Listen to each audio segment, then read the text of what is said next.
ఎఫెసీ 3:20 మనలో కార్య సాధకమైన తన శక్తి చొప్పున మనము అడుగు వాటన్నిటికంటేను ఊహించు వాటన్నిటికంటేను అత్యధికముగా చేయగల శక్తిగల దేవునికి క్రీస్తు యేసు మూలముగా సంఘములో తరతరములు సదాకాలము మహిమ కలుగునుగాక. ఆమేన్. హల్లెలూయా. దేవుడు అద్భుతమైన వాగ్దానం మన జీవితాల్లో విడుదల చేయబోతున్నాడు. హల్లెలూయా. మన దేవుడు ఎలాంటి దేవుడు తెలుసా? అడుగు వాటికంటేను ఊహించు వాటికంటేను అత్యధికముగా చేయ శక్తిగల దేవుడు మన దేవుడు. మనుషుల్ని కొన్ని అడుగుతాం, అయితే వాళ్ళు అడిగినదే ఇస్తారు కదా, ఎక్స్ట్రా ఏమో ఇవ్వరు. మనం ఏం అడుగుతాం అదే ఇస్తారు. కానీ మన దేవుడు ఎలాంటి దేవుడు తెలుసా? నువ్వు అడుగు వాటికంటే నువ్వు కొంచెం అడిగినా ఎక్కువ అనుగ్రహించే గొప్ప దేవుడు. హల్లెలూయా. అలాంటి గొప్ప దేవుని మనం కలిగి ఉన్నాం. అడుగు వాటికంటేను ఊహించు వాటికంటేను అత్యధికముగా చేయగల శక్తి గల దేవునికి క్రీస్తు యేసు మూలముగా సంఘములో తరతరములు సదాకాలము మహిమ కలుగునుగాక. గట్టిగా చప్పట్లు కొడదాం. సదాకాలం సంఘంలో మహిమ కలుగునుగాక. అలలు. ఎందుకంటే దేవుడు కొంచెం ఇచ్చే దేవుడు కాదు ప్రియదేని బిడ్డ. కొద్దిగా ఆశీర్వాదాలు ఇచ్చే దేవుడు కాదు. అత్యధికమైన ఆశీర్వాదాల చేత ప్రభు మనందరికీ నింపేవాడు. అలా అత్యధికమైన ఆశీర్వాదాల చేత ప్రభు నింపే దేవుడు మన దేవుడు. హల్లెలూయా. ఆయన కొరత లేదు. కొలతలతో మనకి ఇచ్చే దేవుడు కాదు ప్రియదేని బిడ్డ. మనుషులుగా కొలుసుకుంటూ ఇస్తుంటాం, కొలత పెట్టి మనం ఇస్తుంటాం. ఎవరికైనా ఇవ్వాలనుకుంటే కదా ఇంత లెక్క పెట్టుకొని ఇస్తుంటాం, లేక కొలుచుకొని ఇస్తుంటాం. కానీ మన దేవుడు కొలతలు లేకుండా మనకు అనుగ్రహించే దేవుడు. హల్లెలూయా. కొలతలు ఉండవు ప్రియదేని బిడ్డ. అంత గొప్ప ఆశీర్వాదాల చేత ప్రభు మనల్ని నింపబోతున్నాడు. గొప్ప అధికమైన ఆశీర్వాదాల చేత ప్రభు ఈరోజు మనందరి జీవితంలో ఆయన నింపబోతున్నాడు. హల్లెలూయా. నువ్వు అడిగితే దేవుడు అత్యధికంగా చేయగల శక్తి గల దేవుడు. నువ్వు అడిగితే చాలు దేవుడు గొప్పగా ఆశీర్వదించే దేవుడు. ఈరోజు మనం ఎన్నో దేవుని సన్నిధికి వచ్చినప్పుడు ఎన్నో అడుగుతున్నాం కదా. ప్రతి ఒక్కరు దేవుని సన్నిధిలో అడుగుతున్నాం, గోజాడుతున్నాం, మొరపెడుతున్నాం. హల్లెలూయా. మొరపెట్టిన ప్రతి మొరలకు దేవుడు ఏం చేస్తా తెలుసా? నువ్వు మొరపెట్టిన దానికి ఇవ్వట్లేదు ప్రియదేని బిడ్డ. నువ్వు ఏవైతే అడుగుతావో దానికే జవాబు ఇవ్వట్లేదు ప్రభు. నువ్వు ఎంత అడుగుతావో అంతకన్నా ఎక్కువగా అనుగ్రహించే దేవుడు. నువ్వు ఎంత ఆశీర్వాదాలు అడుగుతావో అంతకన్నా డబల్ మెజర్గా ప్రభు నిన్ను ఆశీర్వదించబోతున్నాడు. అత్యధికమైన ఆశీర్వాదం, అలలు అత్యధికమైన దీవెన మళ్ళీ మీద కుమ్మరించబోతున్నాడు ప్రియదేని బిడ్డ. హల్లెలూయా. ప్రభు మామకు ఆయన ఆశీర్వదించి ఆయన ఏ విధంగా మనకి ఇస్తాడో తెలుసా? హల్లెలూయా. హల్లెలూయా. హిందీలో ఒకటి ఉంది. హిందీలో ఇప్పుడు ఒక సామెత, పాడుకర్ దేతాయేవో.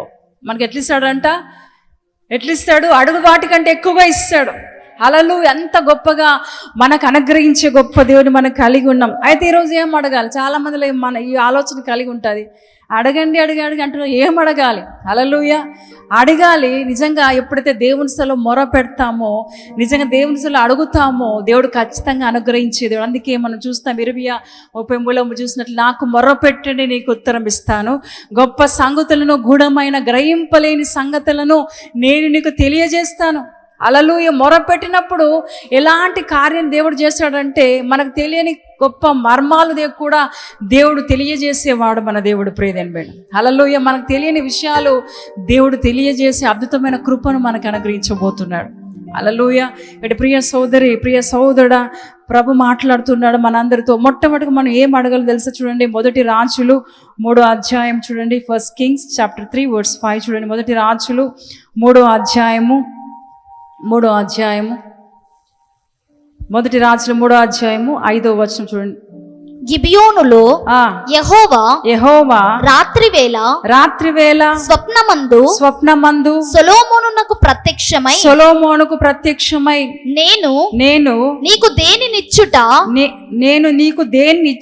నీకిష్టమో దాన్ని అడుగుమని దేవుడు అతనితో సెలవీయగా సొలొమోను ఇలాగు మనవి చేసెను నీ దాసుడను నా తండ్రి అయిన దావీదు నీ దృష్టికి అనుకూలముగా సత్యమును నీతిని అనుసరించి యథార్థమైన మనస్సు గలవాడై ప్రవర్తించెను గనుక నీవు అతని ఎడల పరిపూర్ణ కటాక్షమగుపరచి ఈ దినమున నన్నున్నట్లుగా అతని సింహాసనము మీద అతని కుమారుని కూర్చుండబెట్టి అతని యందు మహాకృపను చూపి ఉన్నావు ఇక్కడ మన 15 వచనాల వరకు మన 15వ వచనం చూడండి దయచేసి. 15th words. అంతలో సొలొమోను మేలుకొని అది స్వప్నమని తెలుసుకొని పిమ్మట అతడు యెరూషలేమునకు వచ్చి యెహోవా నిబంధన గల మందసము ఎదుట నిలవబడి దహన బలులను సమాధాన బలులను అర్పించి తన సేవకులందరికీ విందు చేయించెను. హల్లెలూయా. ఇక్కడ సొలొమోను ఏం అడిగాడు తెలుసా? జ్ఞానాన్ని అడిగాడు. ప్రియదేని బిడ్డ, ఏం అడిగాడు సొలొమోను? జ్ఞానం అడిగాడు. అయితే దేవుడు అడిగిన దానికంటే దేవుడు ఏం చేశాడు? గొప్పగా ఆశీర్వదించాడు. ఈ ప్రజలు ఏ విధంగా పరిపాలించు నాకు జ్ఞానం దయచేయండి అయ్యా. ఈ ప్రజలు ఏ విధంగా పరిపాలించు నాకు జ్ఞానం లేదు కాబట్టి నాకు జ్ఞానం దయచేయండి అని అడిగినప్పుడు దేవుడు ఏం చేశాడు తెలుసా? దేవుడు సొలొమోను జ్ఞానం అడిగితే అతడు అడుగు వాటికంటే ఊహించు వాటికంటే అత్యధికంగా దయచేశాడు. జ్ఞానంతో పాటు సకలం అన్ని కూడా అనుగ్రహించాడు. అంత మాత్రమే కాదు, దావీదును సింహాసనం మీద కూర్చుని, ఇందాక మనం చదువుకున్నాం 5వ వచనం చూస్తే, దావీదును సింహాసనం మీద కూర్చోబెట్టి అర్హతను ఎవరు అడిగారు తెలుసా? సొలొమోను అడిగాడు. హల్లెలూయా. అంటే ప్రియదేని బిడ్డ, సొలొమోను ఏం అడిగాడో వాటన్నిటిని ప్రభు తీర్చుతూ వస్తున్నాడు. ప్రియదేని బిడ్డ, హల్లెలూయా. నిజంగా దేవుని యొక్క బలమైన జ్ఞానం, లేకపోతే అద్భుతమైన జ్ఞానం, లేకపోతే పరలోకపు జ్ఞానం ఎవరైతే అడుగుతారో వారి జీవితంలో దేవుడు ఖచ్చితంగా ఇవ్వబోతున్నాడు. హల్లెలూయా. సొలొమోను జ్ఞానం అడిగాడు. ప్రజల్ని పరిపాలించే జ్ఞానం నాకు కావాలయ్యా, ప్రజల్ని పరిపాలించిన జ్ఞానం కావాలని అడిగినప్పుడు ప్రభు ఏం చేశాడు తెలుసా?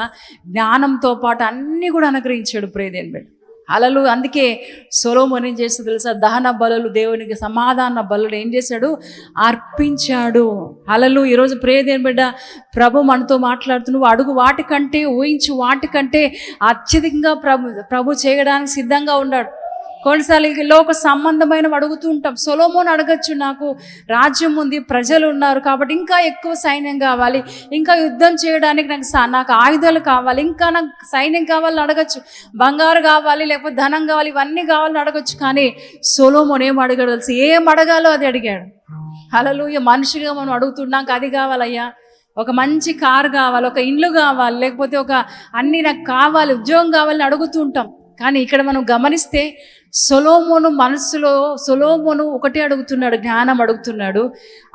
అయితే ప్రభు ఏమిచ్చాడు తెలుసా? జ్ఞానంతో పాటు అన్ని అనుగ్రహించాడు. హల్లెలూయా. సర్వ సంపదలు అన్ని కూడా అనుగ్రహించాడు. ఎంత అనుగ్రహించాడంటే నిజంగా చుట్టుపక్కల చుట్టుపక్కల రాజులు అందరూ ఈ సొలొమోను పరిపాలిస్తున్న విధానాన్ని చూడ్డానికి వచ్చారు. అందులో షేబా దేశపు రాణి కూడా ఒకటి. హల్లెలూయా. ఈ రాజు మామూలు రాజు కాదు, ఆమె చూసి విన్న దానికన్నా చూసింది ఇంకా ఎక్కువ. అంత గొప్ప జ్ఞానం చేత ప్రజల్ని పరిపాలించాడు సొలొమోను. ఇప్పుడు సొలొమోను డబ్బు కావాలి, నాకు సైన్యం కావాలి, ఆయుధాలు కావాలని అడిగింటే ప్రభు ఇచ్చేవాడు, అది మాత్రం ఇచ్చేవాడేమో. కానీ సొలొమోను అడిగాడు ఏంటో తెలుసా? పరలోక జ్ఞానం దయచేయండి, ఈ ఈ ప్రజలను పరిపాలించే జ్ఞానం కావాలని అడిగితే ప్రభు ఏం చేశాడు? అన్నిటినీ ఇచ్చాడు. జ్ఞానంతో పాటు సకల ఐశ్వర్యాలు సొలొమోనుకు దేవుడు అనుగ్రహించాడు. ప్రియదేని బిడ్డ, హల్లెలూయా. సొలొమోను ఏం చేశాడు తెలుసా? మందిరాన్ని కట్టే కృపను ప్రభు అనుగ్రహించాడు.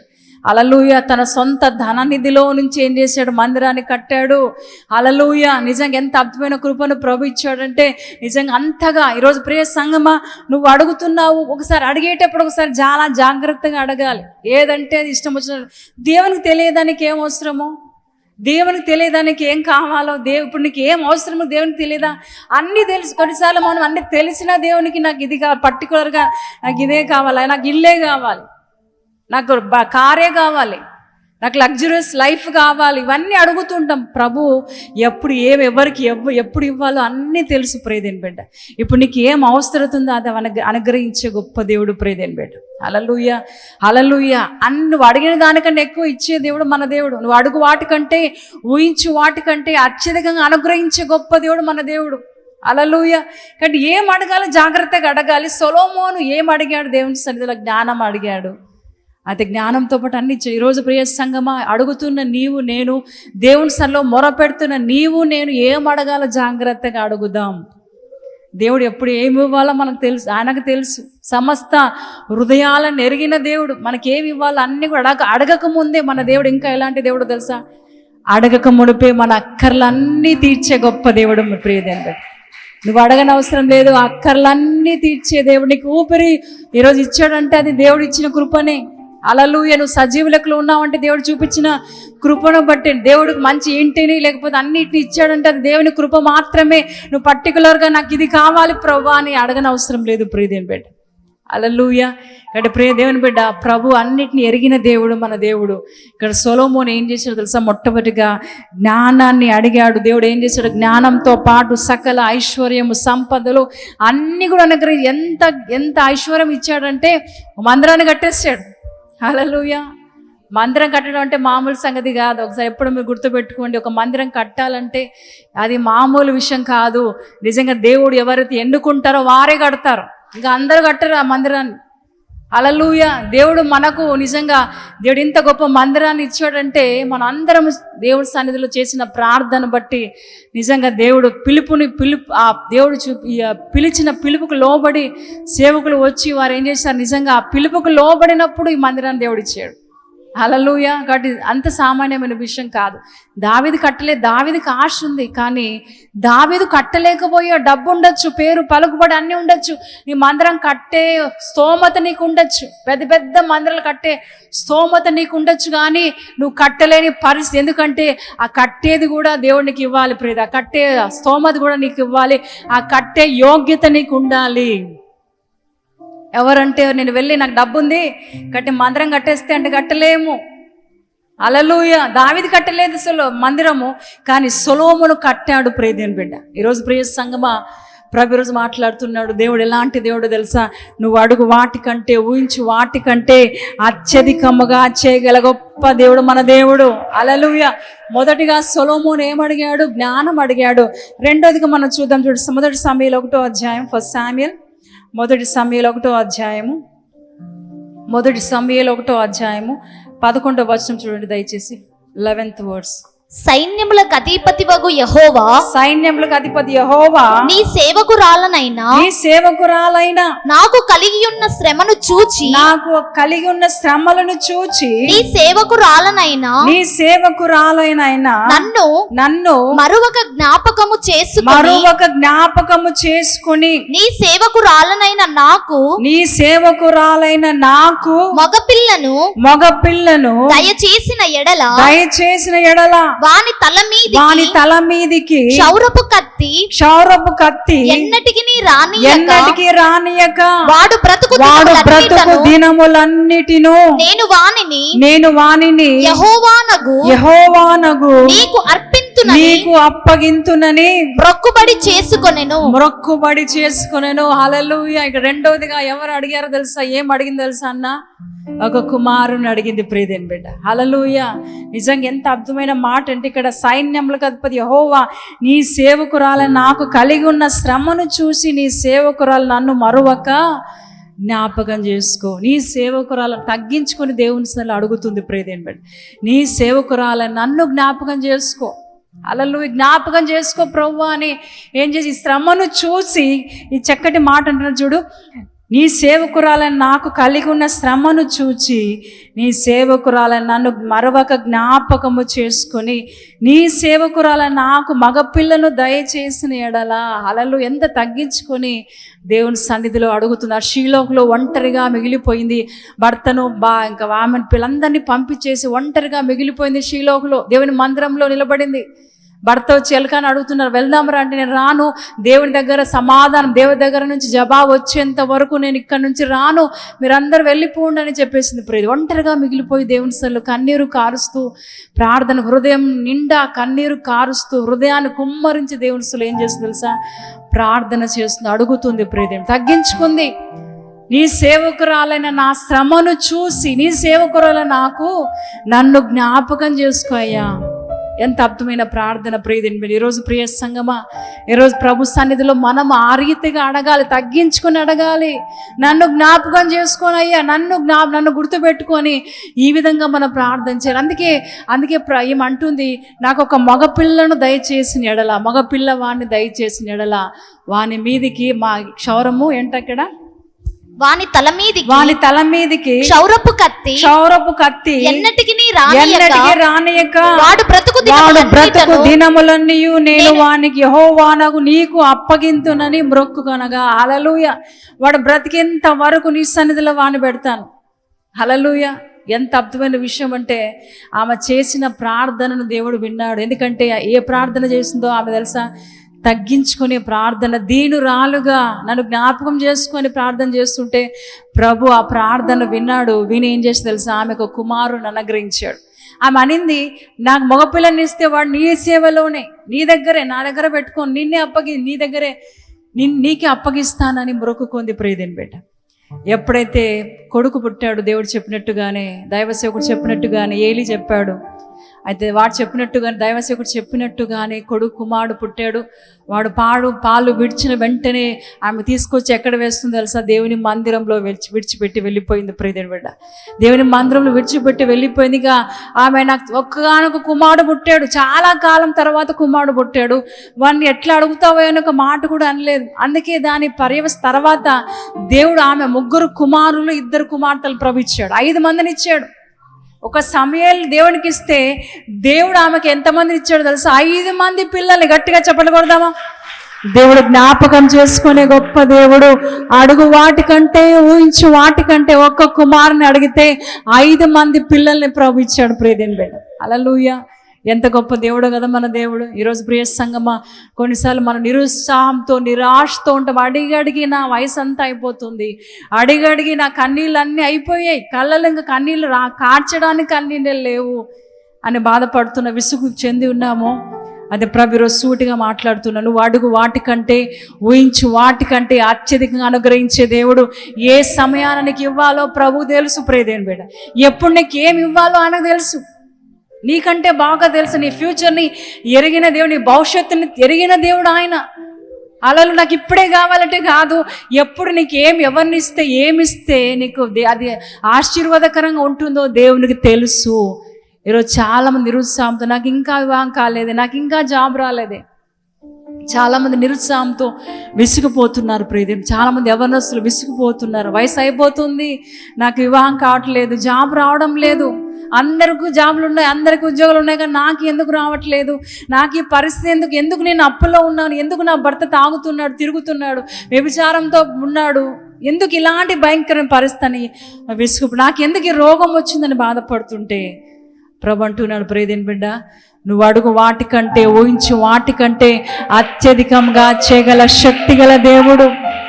హల్లెలూయా. ఆయన మాటలో శక్తి ఉంది ప్రియదేవుని బిడ్డ, ఆయన మాటలో ప్రభావం ఉంది. హల్లెలూయా. ఆయన మాటలో అంత గొప్ప స్వస్థత ఉంది. నువ్వు నమ్మితే చాలు, దేవుడు గొప్ప కార్యాలు జరిగిస్తుంది. నమ్మితే దేవుని మహిమను నువ్వు చూడగలవు. ఆమె కన్నీటితో ప్రార్థన చేస్తుంది. ఆ సంవత్సరం ప్రతి సంవత్సరం వస్తుంది కానీ ఏ ప్రయోజనం లేదు. కానీ ఆ సంవత్సరం అనుకుని నేను ఆయన దగ్గర నుంచి జవాబు పొందుకునేంత వరకు నేను ఇక్కడి నుంచి వెళ్ళాను. ఈరోజు ఇలాంటి తీర్మానంతో నువ్వు దేవుని సన్నిధికి వస్తే ప్రభు నీ జీవితంలో ఒక గొప్ప కార్యాన్ని ప్రభు చేయబోతున్నాడు. వాగ్దానంతో కూడిన జవాబునికి ఇవ్వబోతున్నాడు ప్రియదేవుని బిడ్డ. హల్లెలూయా. నువ్వు దేవుని అలాంటి మనసు కలిగి నీ సేవకురాలైన నన్ను జ్ఞాపకం చేసుకు ఎప్పుడైనా మాట పలుకుతున్నామంటే మనం ఇలాంటి ప్రార్థన ఎప్పుడైనా వస్తుందా? మన నోట్లో నుంచి, మన మనసులో, హృదయంలో నుంచి వస్తుంది ఈ ప్రార్థన. దేవుడు నీ ప్రార్థన చేసే విధానం కూడా ప్రభు చూస్తాడు. జాగ్రత్త. నువ్వు ఎలాంటి ప్రార్థన చేస్తున్నావో, ఏ విధంగా ప్రార్థన చేస్తున్నావో కొన్నిసార్లు నిర్లక్ష్యంతో ప్రార్థన చేస్తుంది, నిర్లక్ష్యంతో ఆరాధిస్తుంటాం, నిర్లక్ష్యంతో దేవుని మాటలు వింటూ ఉంటాం, నిర్లక్ష్యంతో మనం జీవిస్తుంటాం. అదే ప్రభు ఈరోజు మాటలు మనలో ఉన్న నిర్లక్ష్యాన్ని తీసివేసుకోవాలి ప్రియదేని బిడ్డ.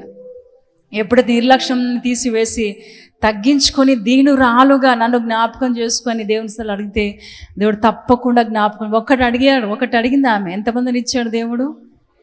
5 మందిని. మరియకు కూడా యేసుప్రభు ఇచ్చిన తర్వాత, ఆయన చనిపోయిన తర్వాత, తిరిగి ఆయన శిలువలో మరణించిన తర్వాత పిల్లలు ఉన్నారు ఆయనకు కూడా. ఆమె మరియకు కూడా పిల్లలు ఉన్నారు ప్రియదేని బిడ్డ. హల్లెలూయా. కాబట్టి ప్రియ సంగమా, నువ్వు అనుకోవచ్చు నా జీవితంలో ఎలాంటి ఆశీర్వాదాలు లేదు, ఎలాంటి దీవెన లేదు అని అనుకుంటున్నావేమో. ప్రభు ఈరోజు సూటిగా మనతో మాట్లాడుతున్నాడు. నీ అంగలార్పు నాట్యంగా మార్చే దేవుడు మన దేవుడు. నీ కన్నీటిని సంతోషంగా మార్చే దేవుడు.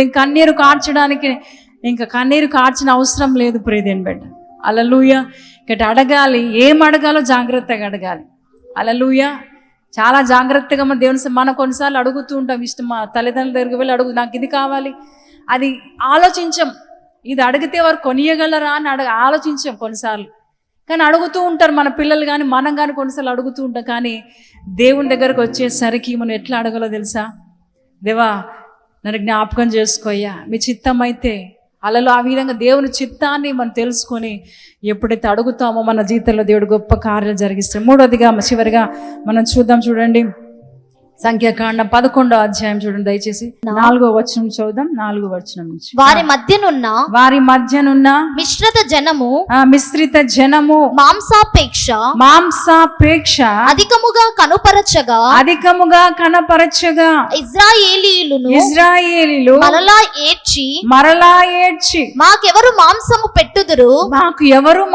పెట్టుదురు ఐగుప్తులో మేము ఉచితముగా తినిన చేపలను కీరకాయలను దోసకాయలను రాకులను ఉల్లిపాయలను తెల్లగడ్డలను జ్ఞాపకమునకు వచ్చుచున్నవి ఇప్పుడు మా ప్రాణము సొమ్మసిల్లెను. ఎంత భయంకరమైన విషయం కదా. ఇక్కడ ఇజ్రాయెల్ ప్రజలు ఏం అడుగుతున్నారు తెలుసా?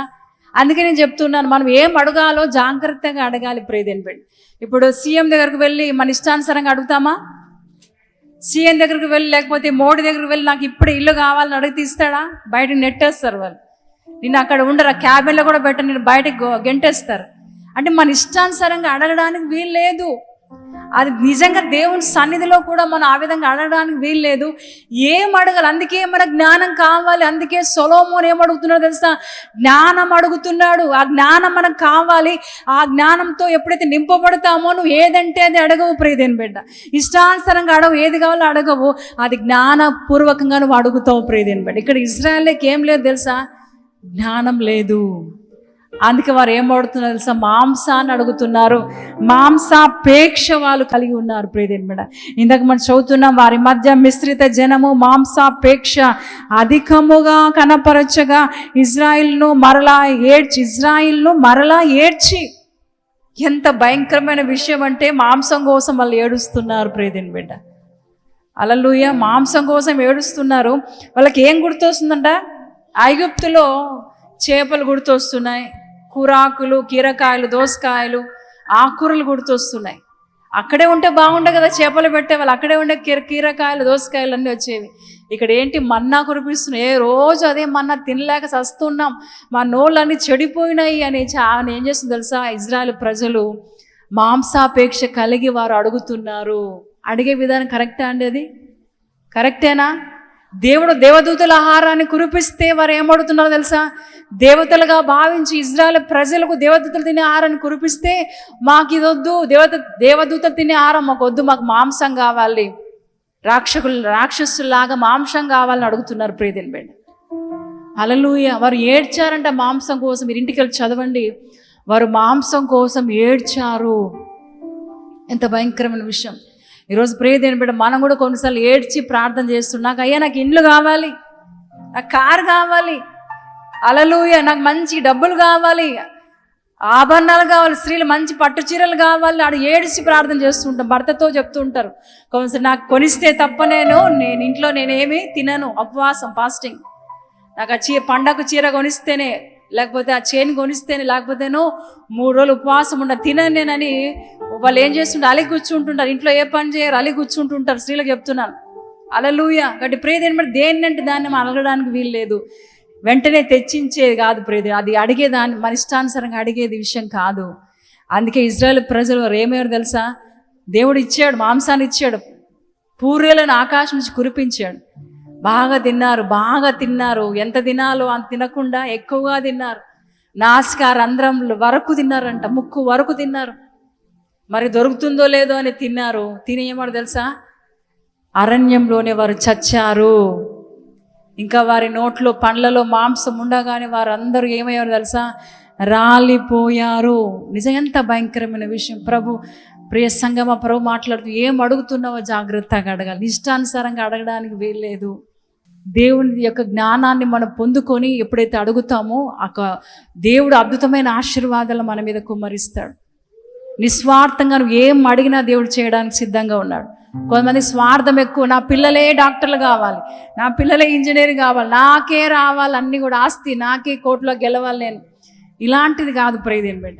ఏం అడగాలో జ్ఞానం కావాలి. అందుకే అంటున్నాడు ప్రభు, ఎప్పుడు అడుగు వాటికంటే ఊహింటూ వాటికంటే అత్యధికంగా ఇస్తాడు తెలుసా? నువ్వు నిస్వార్థంగా ఎప్పుడైతే దేవుని సన్నిధిలో అడుగుతావో దేవుడు నిస్వార్థంగా మనకు ఆశీర్వాదాలు కుమ్మరిస్తాడు. అందుకే అడుగు వాటికంటే ఊహించు వాటికంటే అత్యధికంగా చేయగల శక్తి గల దేవుడు. సొలొమోను జ్ఞానాన్ని అడిగాడు, జ్ఞానంతో పాటు అన్నీ ఇచ్చాడు.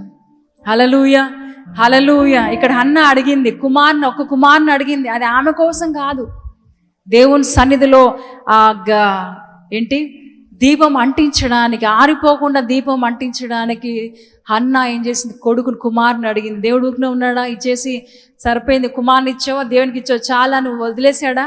దేవుడు తిరిగి ఆమెను జ్ఞాపకం చేసుకుని 5 మంది పిల్లల్ని ఇచ్చాడు ప్రభు. హల్లెలూయా. కానీ ఇక్కడ ఇజ్రాయేల్ ప్రజలు ఏం అడిగారు తెలుసా? స్వార్థం ఉంది వారిలో, మాంసం అడిగారు. అయితే వారందరూ అరణ్యంలోనే రాలిపోయారు. ప్రియదేని బిడ్డ, ఈరోజు అలాంటి భయంకరమైన జీవితాలు మనకొద్దు. కాబట్టి ఏం అడుగుదాలో జాగ్రత్తగా జ్ఞానంతో కూడిన ప్రార్థన మనం చేయాలి. జ్ఞానంతో కూడిన ఆ యాజకత్వం మనం చేయాలి. ఇప్పుడు యాజకులుగా మనల్ని నిలబెట్టాడు ప్రభు. కాబట్టి జ్ఞానపూర్వకంగా జ్ఞానంతో మనం దేవుని అడగాలి. ప్రియదేని బిడ్డ, అప్పుడే ఎప్పుడైతే అడుగుతామో, జ్ఞానంతో కూడిన వాటిని అడుగుతామో, దేవుడు గొప్పగా నిన్ను ఆశీర్వదిస్తాడు. నీ జీవితంలో కొరతలు ఉండవు, కొదవలు ఉండవు, ఏ ఇబ్బందులు ఉండవు, ఎరుకులు ఉండవు. ఒకవేళ వచ్చినా వాటన్నిటిని దేవుడు తీసివేస్తాడు, పక్కన పెడతాడు. నేను ఒక గొప్ప రీతిగా దేవుడు నిన్ను ఆశీర్వాదకరంగా, నీవు ఆశీర్వదించబడ్డం కాదు, నువ్వు అనేకులకు ఆశీర్వాదకరంగా ప్రభు మళ్ళీ ఉంచుతాడు. ప్రియదేని బిడ్డ, హల్లెలూయా. ఇజ్రాయేల్ వారు అడిగారు దేవుణ్ణి, మాంసం కావాలని అడిగారు. వారు ఆ మాంసాపేక్షతో వారు జీవించారు. అందుకే అరణ్యంలోనే రాలిపోయారు. ప్రియదేవుని బిడ్డ, ఇక్కడ ఈరోజు మన పరిస్థితి ఏంటి? మనం ఏ విధంగా అడుగుతున్నాం? దేవుని ఉపవాస ప్రార్థనలో ఏం అడగడానికి వచ్చినో ప్రియదేవుని బిడ్డ, ప్రియ సంగమా, నిస్వార్థంగా అడుగుతున్నావా? స్వార్థం లేని ప్రార్థనలు చేస్తున్నావా? ఈరోజు ప్రభు మాట్లాడుతున్న ప్రియదేవుని బిడ్డ, ఏం అడుగుతున్నావు? జాగ్రత్తగా అడుగు. Thank you Jesus. గొప్ప దేవా, శక్తిగల దేవా, దయగల దేవా, మీకు వందనాలు. ఇంతవరకు నాతో మాట్లాడారు, క్లుప్తంగా మాట్లాడిన మాటలు బట్టి మీకు వందనాలు. ఆ మాటలు మా జీవితం 100% నెరవేర్చండి అయ్యా. కేవలం అడగడం కాదు, కానీ ఏం అడగాలో మాకు పరిశుద్ధాత్మ మాకు నేర్పించండి అయ్యా. మీరు తండ్రి మా జ్ఞానాన్ని ఇవ్వండి, నేర్పించండి నాయన. తండ్రి జ్ఞానంతో జీవించే బిడ్డలుగా మళ్ళీ దారి చేయండి నాయన. జ్ఞానం లేక చెడిపోతున్నారని మీరు అంటున్నారయ్యా, నా జనులు జ్ఞానం లేక చెడిపోతున్నారని. తండ్రి మాకు జ్ఞానం కావాలయ్యా. మీ జ్ఞానం చేత వాళ్ళందరూ నింపి నడిపించండి నాయన. మాకేం కావాలో అన్నీ కూడా తెలుసు ప్రభువా, మీకు మాకేం అవసరం అన్నీ కూడా ఎరిగిన దేవుడు అయ్యా. హృదయ రహస్యాలను ఎరిగిన దేవుడు. ఈరోజు ఏం అవసరమో, ఏం కావాలో ప్రతిది కూడా అన్ని క్రీస్తు యేసు మహిమలో మా ప్రతి అవసరతలు మీరు తీరుస్తున్న గొప్ప దేవుడు అయ్యా. అంత గొప్ప దేవుని కలిగి ఉన్న మేము తండ్రి, మీలాంటి గొప్ప దేవుని కలిగి ఉన్నామయ్యా. మీకు వందనాలు తండ్రి. గొప్ప దేవా, మీకు వందనాలయ్యా తండ్రి. ఆ విధంగా మేము ప్రార్థించే బిడ్డగా మనందరిని, ఇక్కడున్న ప్రతి బిడ్డలను తయారు చేయండి నాయన. మీ కృప చూపించండి, మీ కార్యాన్ని మీరు జరిగించు. విన్న మాటలు మా హృదయంలో 100 ఫలింప చేయండి అండి. తన గొప్పదే మీకే వందనాలు, స్తుతులు, స్తోత్రాలు చెల్లిస్తూ యేసు నామములో అడుగుచున్నాం తండ్రి, ఆమేన్.